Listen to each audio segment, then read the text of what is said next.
ఆదిలాబాద్లో సోయా రైతులు ఆందోళన చేపట్టారు. తమ పంటను కొనుగోలు చేయాలంటూ మార్కెట్ యార్డు ముందు ధర్నాకు దిగారు.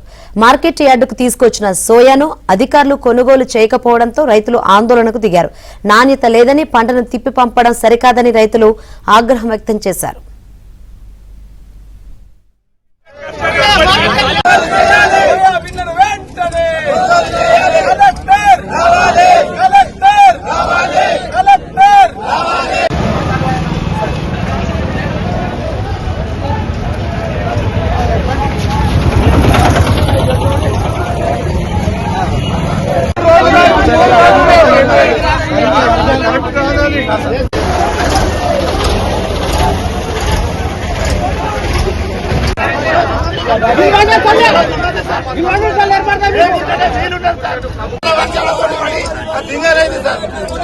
ఏం చేసింది